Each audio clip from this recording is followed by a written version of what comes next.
kita masuk ke sesi berikutnya selama 30 menit ke depan. Selanjutnya akan dibawakan oleh Pak Nur Sodik dan Ibu Ana dari PT Pandu Distributor atau Kohler Indonesia. Silakan Pak Nur Sodik dan Ibu Ana, waktu dan tempat kami persilakan.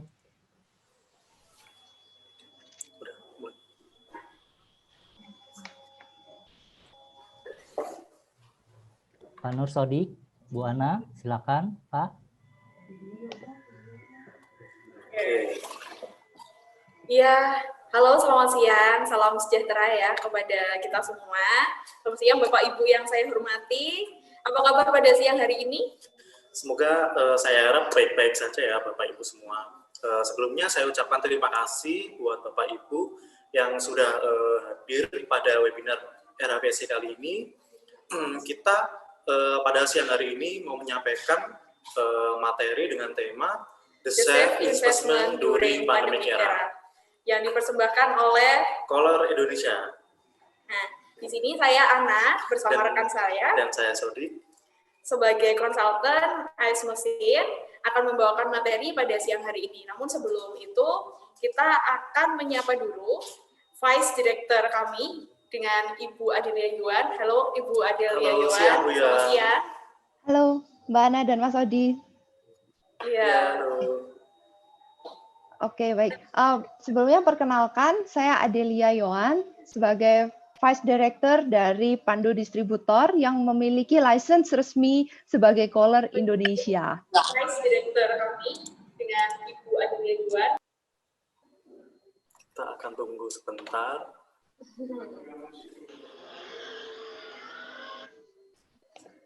Ya Pak, bisa dimulai dari bagian mana Pak? Ini kita sudah bantu share. Langsung ke slide 6 ya. Jadi udah tampil ya Pak ya di slide 6. Sorry, kita akan masuk dulu. Tadi di slide 2. Kita akan masuk dulu Pak, slide 3. Bisa slide 3 ya. Slide 3. Betul. Oke.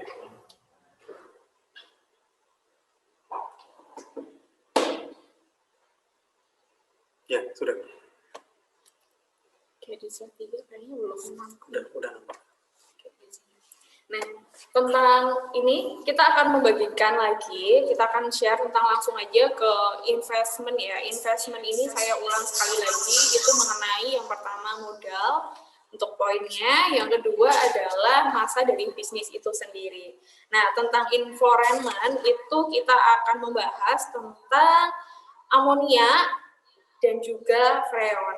Di sini Bapak dan Ibu nanti kita akan share ya tentang apa sih kemudahan didapat untuk penggunaan freon dan min plusnya seperti apa, itu akan kita bahas tentang efisiensi, portable, dan juga tentang kompresor yang akan digunakan. Nah, untuk produknya sendiri nanti akan dibahas oleh rekan saya, Sodik. Di sini dia akan membagikan kepada Bapak Ibu solusi apa untuk kedepannya. Nah, Bapak dan Ibu sekalian, langsung aja ke slide berikutnya. Tolong dibantu Pak Indra. Ya. Jadi di sini untuk slide selanjutnya itu masih tentang investment ya. Tapi kita lihat di sini ada beberapa tampilan berita. Tampilan ini kita lihat ada beberapa tampilan yang menampilkan tentang kekurangannya pasokan es balok yang ada di beberapa pulau atau daerah yang ada di Indonesia. Artinya, ini masih menjadi peluang bagi kita semua, terutama bagi investor yang ingin mengembangkan bisnis di Indonesia. Seperti itu. Nah, ini sebentar ya, ada Bu Yuan tadi sempat terkendala sinyal. Kita langsung melanjutkan saja ya Bu Yuan ya, untuk mempersingkat waktu yang sudah ditentukan juga. Nah, ya, oke, baik, silakan Mbak. Iya, terima kasih. Nah, untuk investment ini, saya akan lanjutkan untuk ke slide berikutnya, kalau dibantu Pak Indra. Jadi, untuk investment ini, kita langsung akan memberikan contoh mengenai BEP dari estimasi BEP usaha es balok dalam kapasitas 10 ton per hari. Di sini sudah ada ya, kita tampilkan. Investasinya mulai dari peralatan, itu ada 5 poin, kita tampilkan di sini. Untuk mesin es balok sendiri kapasitas 10 ton, ada cold storage-nya, ada juga kontainernya bila mana menggunakan kontainer, dan juga pipa, selang, sampai dengan peralatan tambahan lain-lain. Nah, total biaya investasi di sini kita bisa lihat hanya di angka 1,5 M untuk membangun pabrik es balok. Dan kita lihat juga di sini kita tampilkan untuk rincian karyawan, plastik, listrik, kita hitung sekitar biaya operasional 22 jutaan. Nah, untuk pendapatannya itu kita lihat pendapatan dalam satu hari bila mana harga jualnya itu senilai 18.000, kita lihat di situ sekarang ada 200 piece, berarti pendapatan dalam satu bulan itu sekitar 108 juta rupiah. Nah, pendapatan dalam satu tahun di sini kita sudah hitung senilai 1,3 kurang ya, 1,3 M kurang. Jadi total biaya investasi sekian, dikurangi sekian, kesimpulannya bisnis ini ternyata sangat menguntungkan Bapak dan Ibu sekalian. Kenapa? Karena bisa mencapai BEP dalam jangka waktu sekitar 17,5 bulan. Artinya dalam waktu 1,5 tahun Bapak Ibu bisa mencapai BEP. Gitu. Nah, untuk environment-nya ini Kita ke slide berikutnya Bapak Indra. Pak Indra ya. Tolong dibantu. Sebelum ini Pak Indra. Oke, setelah ini environment di slide 6.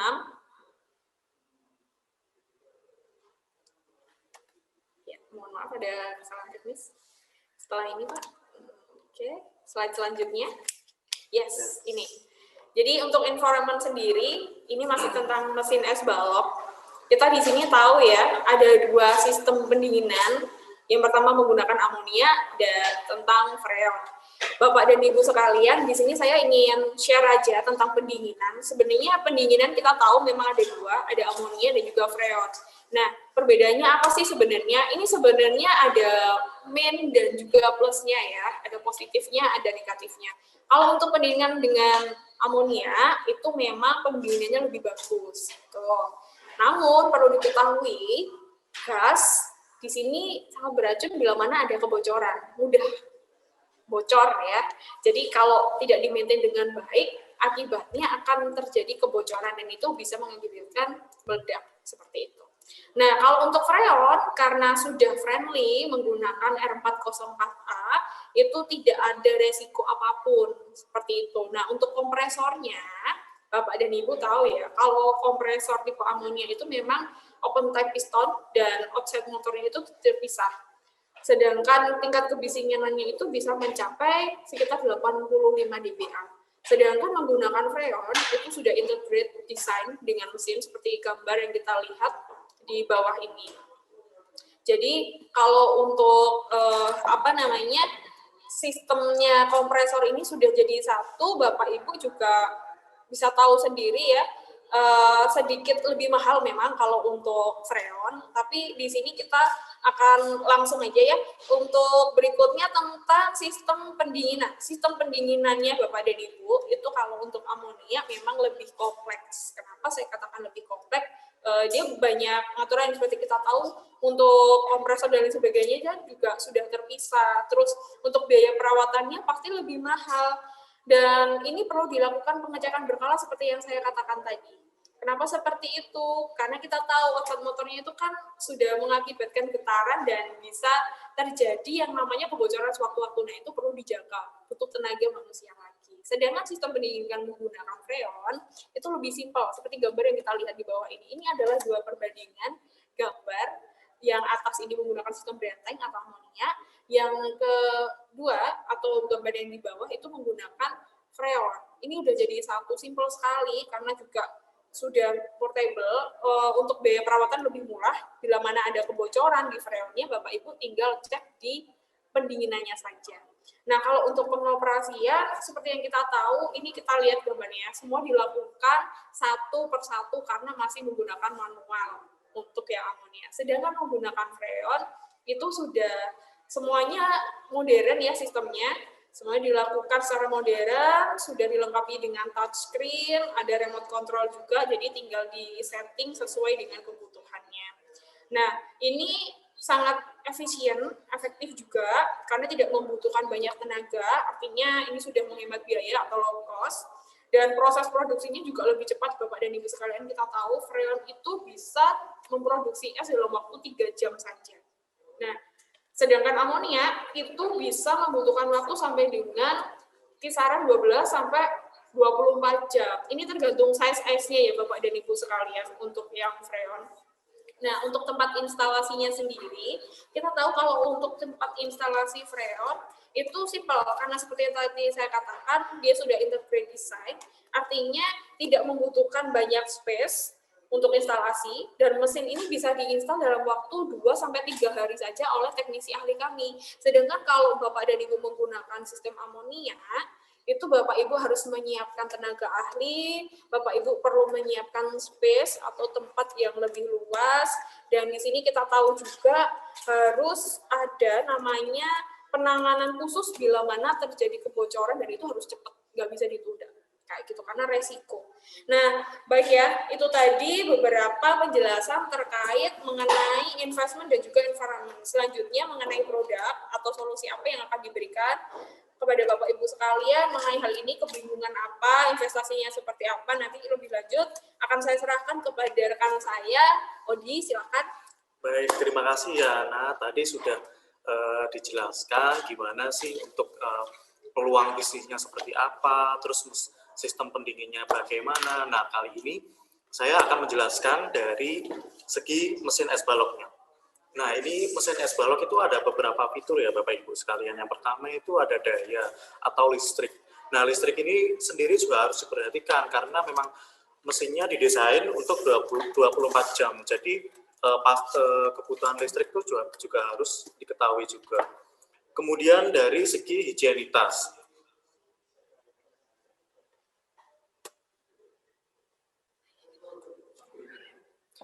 Nah, kemudian dari segi higienitas, material dari es balok ini sendiri sudah termasuk aluminium grade, jadi sangat good grade, sudah bisa dikonsumsi seperti itu. Kemudian dari segi pendinginan, nah pendinginan ini kita sudah pakai teknologi Freon ya Bapak Ibu sekalian.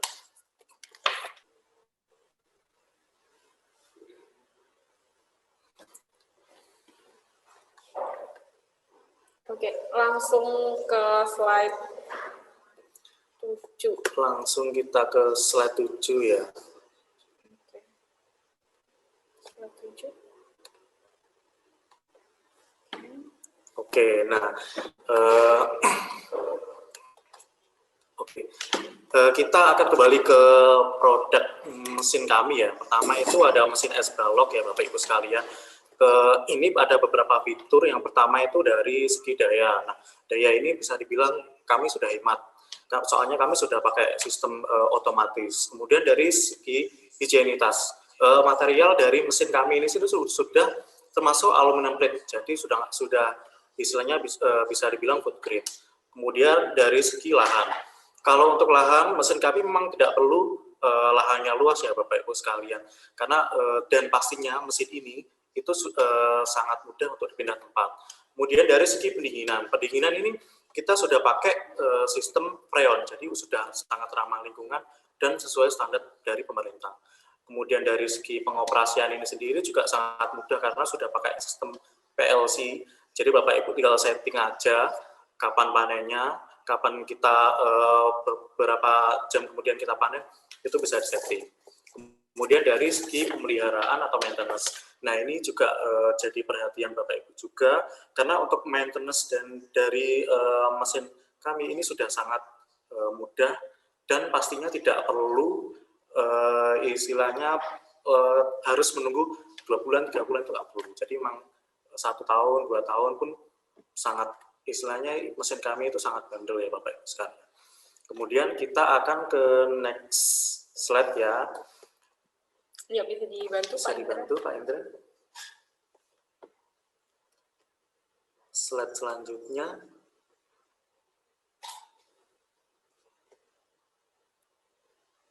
Nah, selain mesin es balok, kami juga ada beberapa mesin dari Kohler itu sendiri. Yang selanjutnya ada mesin es lari. Mesin es lari ini sangat cocok sekali buat para nelayan ataupun mesin di TPI, karena bahan bakunya sendiri ini berasal dari air laut.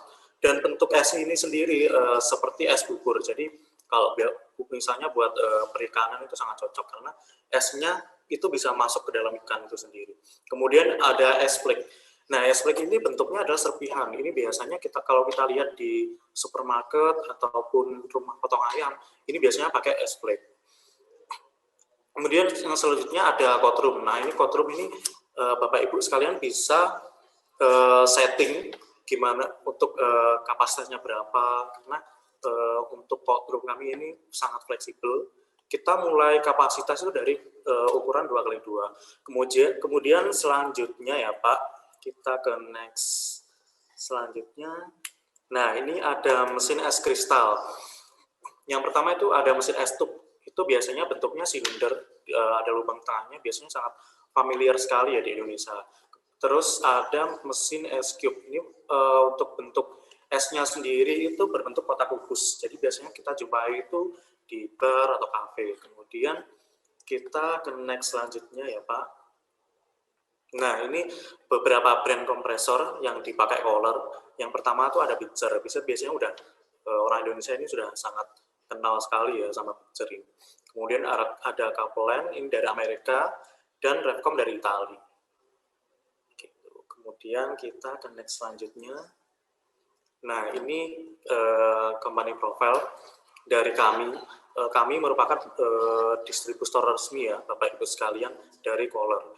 Kami satu-satunya yang ada di Indonesia. Jadi pastikan Bapak Ibu kalau misalnya beli di Kohler. Tuh. Nah, ini kemudian kita ke slide selanjutnya. Ada visi misi dari perusahaan kami yang pastinya itu menghadirkan mesin industri terbaik untuk mendukung perkembangannya industri yang ada di Indonesia, dan pasti memberikan layanan terbaik untuk partners dan customer. Nah, mumpung masih di visi dan misi, ini kita akan menyambut ya dari Vice Director dari Kohler Indonesia sendiri. Mungkin dari Pak Hendra bisa disambungkan ke Ibu Yohan.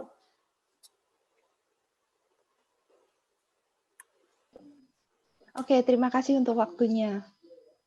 Perkenalkan, saya Yohan, saya sebagai Vice Director dari Pandu Distributor yang memiliki lisensi resmi sebagai Kohler Indonesia.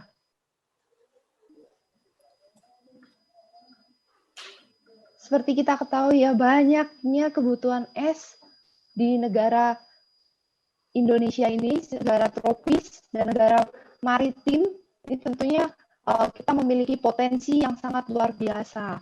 Mulai dari kebutuhan es konsumsi hingga es industri, bahkan es untuk hasil perikanan yang tadi sudah disampaikan oleh Mas Odi dan Mbak Ana. Kita sendiri sudah menggunakan untuk mesin-mesin yang ramah lingkungan ya. Kita sudah menggunakan freon yang tadi sudah kita disampaikan. Kita sudah menggunakan sistem dan teknologi yang terbaru yang sudah kita miliki.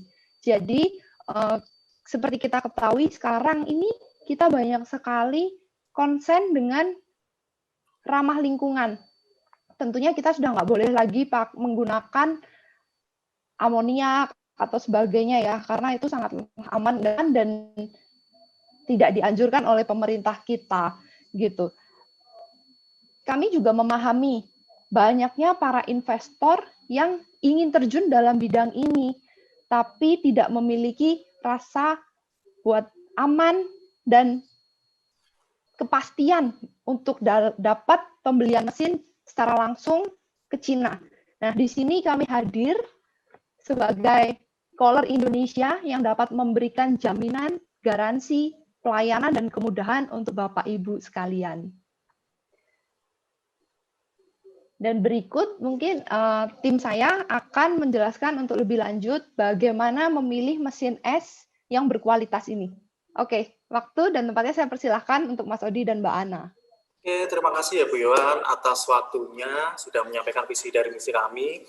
Nah, kita akan ke slide selanjutnya, yaitu tips memilih mesin yang baik. Nah, ini Bapak Ibu harus perhatikan juga. Yang pertama itu ada daya listrik. Nah, ini kebutuhan listrik harus dipastikan juga kebutuhannya berapa. Pastinya karena mesin kami ini didesain untuk 24 jam. Jadi listrik itu sangat penting sekali. Kemudian dari segi garansi, pastikan Bapak Ibu sudah dapat garansi ketika membeli mesin. Kemudian yang ketiga, sesuaikan kebutuhan. Bapak Ibu misalnya harus lihat juga peluang di daerah sekitar, kira-kira perlu kapasitas berapa, sehari itu habisnya berapa, itu juga harus perhatikan. Kemudian yang keempat adalah pastikan cari merek yang terbaik. Nah, mumpung ini masa pandemik ya, jadi kita akan pastikan Bapak Ibu carilah merek yang terbaik, yang sudah jam terbangnya ada, dan pasti reviewnya baik. Pengalaman ya. Betul. Kayak kemudian kita harus beli di penjual terpercaya. Nah, Color ini sudah lama ya Bapak Ibu sekalian berdiri di Guangzhou, China sana. Jadi pasti sudah dapat review yang baik. Kemudian dari waktunya sisa 5 menit ya Pak. Banyak. Kita udah mau masuk ke sesi Q&A Pak. Nah, dari segi harga, Color ini untuk harga itu bersaing ya Bapak Ibu sekalian.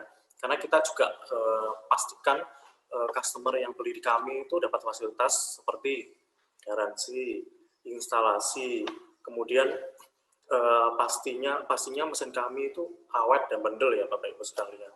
Terus pasti kita low cost ya Bapak Ibu listriknya, karena soalnya kan kita sudah pakai sistem otomatis. Oke, nah kemudian kita akan sampaikan Pak Sodik, Bu Ana, beberapa kesimpulan. Pak Sodik. Nanti yang akan disampaikan rekan saya. Halo. Ke slide selanjutnya, Pak Indra mau dibantu, dan ini sepertinya masih tampilannya Bu Yowan ya? Iya, Bu Ana. Bisa ini dialihkan dulu ke kami? Sudah masuk ke sesi Q&A, Bu. Sorry. Ini waktunya udah tinggal sisa 3 menit. Udah masuk ke sesi Q&A. Ada beberapa pertanyaan sih, Bu. Oke, untuk videonya ini kita lihat masih Ibu Yowan. Oke, kita agak santai aja ya. Nah, Bu Ana. Beberapa alasannya mungkin sudah disampaikan ya, alasan tepat memilih Color. Secara singkat, mungkin sudah disampaikan kalau memang kita ini sudah sangat menjamin untuk layanan purna jualnya. Harga mesin kita juga cukup bersaing, dan ini dilakukan juga minim perawatan, artinya Bapak dan Ibu tidak usah khawatir, dijamin pasti profit. Nah, Bapak dan Ibu, ya sekalian, kita akan sampaikan kesimpulannya. Jadi kesimpulannya dari slide pertama yang kita tampilkan sampai dengan sekarang, itu artinya kita masih memiliki peluang usaha. Karena banyaknya peluang usaha yang kita belum gali, dari sini Bapak Ibu tidak perlu khawatir lagi seperti apa. Nah, terus untuk perusahaan kami ini kan memang sudah resmi dan satu-satunya yang ada di Indonesia sebagai autoris dari Color Guangzhou.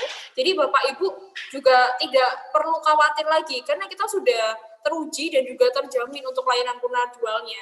Color sendiri sudah berkomitmen dari segi pelayanan, kita akan memberikan pelayanan purna jual yang memang akan menjadi komitmen di awal untuk kita bisa membantu dan juga melakukan pembelian dari Cina itu Bapak Ibu tidak perlu khawatir gimana kalau terjadi problem dan lain sebagainya.